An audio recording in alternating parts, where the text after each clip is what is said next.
Hello folks, and welcome back to my channel here. And today we're back in the Slow Nerd Gaming server, and we're over here at my Fish XP farm over at Shady Palms Cove.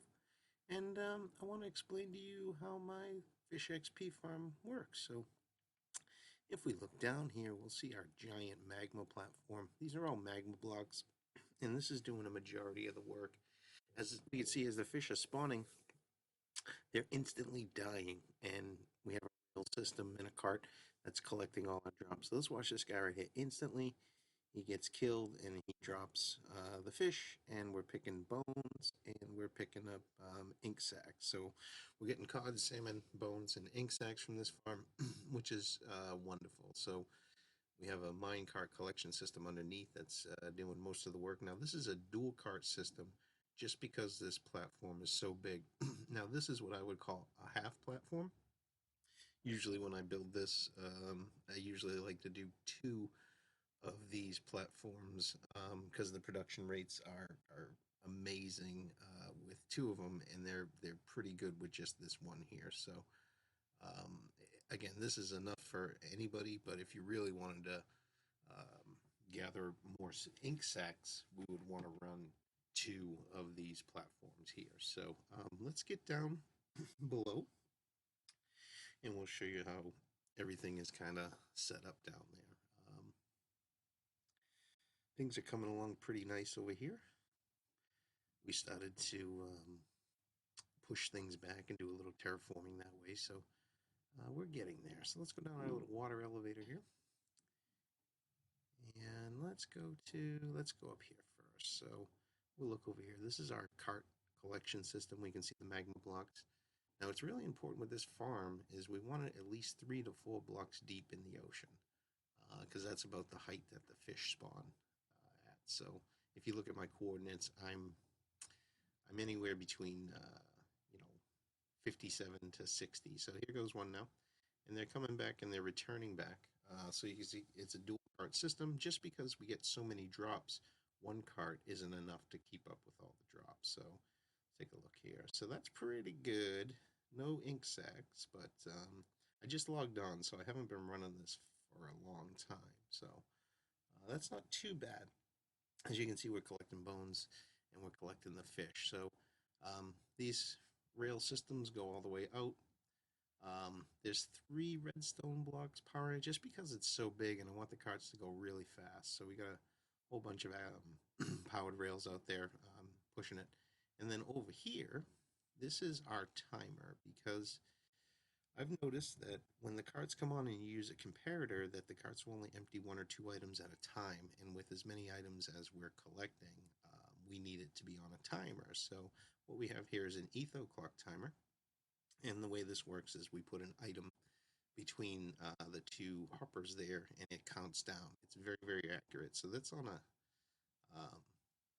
5-minute and 30-second timer, I believe.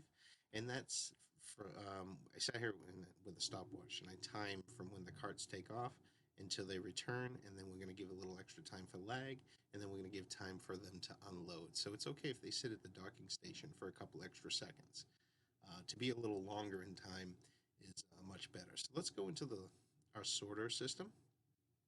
I've just been doing a little work here, so I sealed this up a little bit. So this is our sorter system, and this one's sorting bones, and I have the bones being pushed out to a nice a little area that's easy to collect off of. And this one here is collecting ink sacs. So like I said, we've only been running this farm for a little while now, and so our rates aren't all that good. Yeah, I only got 5 ink sacs in there, so that's not all that good. But when I sit here and I do my concrete, and we're using the smelter, and we kind of sit here working away, the production rates definitely increase. So let's go back and see. As you can see, all these hoppers are carrying the fish to our smokers. I decided to put in a couple of little maintenance items here. So this valve, call it a valve, this switch here is going to shut the hoppers off. Then we come over here and we have a little light. These are some, just, you don't need these, but this lets me know if how far back the hoppers are backing up. And I got a little overflow chest over here. So I've only seen that overflow like 3 or 4 times.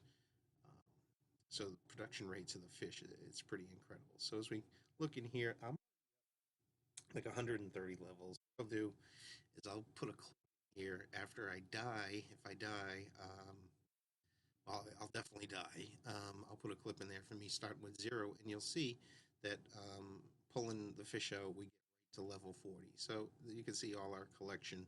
We have a lot of fish, and this goes all the way back, so it's pretty full. That's another fuel source. That's a bamboo fuel source. I like using the the kelp because it's just quieter. So let me go down in here. Let me show you the chests. So we're stacking hoppers and we're stacking chests, and we've already cooked. Geez, I would say probably anywhere between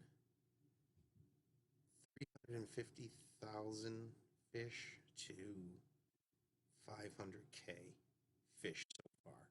Um, in our time. So as you can see, the chest and the hoppers go all the way down. This is a crazy XP machine. So it's pretty stacked up, and this is full of fish all the way down. I want to say this is 12 chests and hoppers, or 12 or 10. I forget how many I got going right now, but it's quite a lot. Again, you don't need that many, but just for fun, and because the production rates are so good, I decided to just as it gets full, I just add another one on and another one on, and that helps cycle the fish through. So you're stacking that XP. So let's go up here. Let's take a look around. So this is my little light system, and this is the burner system. Because you're getting so much fish, you don't need all that fish, so we're able to kind of throw it away there. So that's all good stuff. So let's go back over here, and we'll go up and we'll show you what we got going on here. So the burner system, this is pretty fun. So this is our valve that we're going to open to our fish burner 9001. The fish burner 9000 is very dangerous, so we upgraded. This is a collection box. You can put your shippler, you can put a chest, you can put whatever you want, and you throw that valve, and there's a dropper in there, and I have it all rigged up so that it pushes the fish into whatever you want to collect on. So this is pretty straightforward setup, really easy to build. It's just it's a little resource heavy because of all the hoppers, because this farm is so big. But you could get away with a smaller grid in a controlled environment, and you could get a decent production rate, enough so that you're able to mend your tools and to get enough XP that you're able to kind of level up really quick. So I'd like to thank you all for watching, and I'm going to include the clip of me starting from 0, and we're going to go all the way to 40, I believe, with one, with taking one round of fish out there. So I'll be right back with that clip. Thanks a lot for watching. All right, guys, as you can see here, I'm at level 0, and we're right in front of our smokers. And let's see how we do. We should get to level 40 on this. Let's see. Alright, right to level 40, and this one's going to get us up a bit more. I find I get more XP when I take one fish out at a time, as opposed to letting it pile up. But thank you so much for watching. We appreciate the support on the channel here, and have a great day.